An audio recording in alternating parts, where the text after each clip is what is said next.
अब समुद्र के वचन सुन करके प्रभु श्री रामचंद्र जी हंस करके बोलते हैं कि अब किस बात की देर है, चलो सेतु बांधा जाए और लंका पर चढ़ाई शुरू की जाए।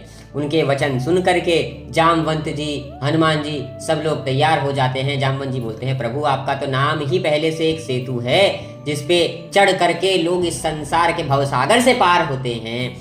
जय श्री राम। दोस्तों, आज हम लोग श्री रामचरितमानस लंका कांड की चौपाई नंबर 1 पे हैं।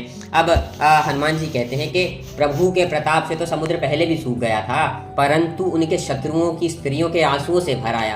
प्रभु के ऐसे वचन सुनकर वानर राज भी प्रसन्न हो जाते हैं कि क्या कमाल की व्याख्या करी है। अब जामवंत जी नल नील को लेकर आते हैं, उनको सारी कथा बताते हुए कहते हैं कि अब तुम लोग सेतु बांधने का काम शुरू करो, और सारे वानरों को इकट्ठा करते हैं। उनको कहते हैं कि तुम लोग जगह जगह जाओ, पेड़ों की लकड़ियां लाओ और चुन चुन के बड़े बड़े पत्थर लाओ, सेतु बनाने के लिए पर्वतों के टुकड़ों को लेकर आओ और सब लोग काम पे लग जाओ। आप हमें इस धर्म के युद्ध के लिए इस सेतु का निर्माण करना है। अगर से रामचंद्र जी सब कुछ देख रहे हैं तो कहते हैं कि अब मेरे मन की इच्छा है कि इतनी पावन जगह जहाँ पर सेतु का निर्माण हो रहा है, यहाँ पर भगवान शिव की स्थापना करूं और उनकी जो व्यवस्था है उस पूजा के लिए मुनियों को बुलाया जाता है और मुनि लोग आते हैं और प्रभु श्री रामचंद्र जी वहाँ पर भगवान शिव के प्रारूप शिवलिंग की स्थापना करते हैं, जिनको हम लोग रामेश्वरम के नाम से जानते हैं, और कहते हैं कि जो भी मेरी भक्ति करे परंतु भगवान शिव का द्रोही हो, या जो उनकी भक्ति करे और मेरा द्रोही हो,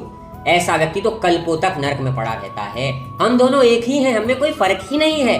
वो मेरे आराध्य, मैं उनका आराध्य है। हम दोनों एक दूसरे के और एक दूसरे के लिए हैं और हम दोनों की भक्ति साथ में ही फल देती है।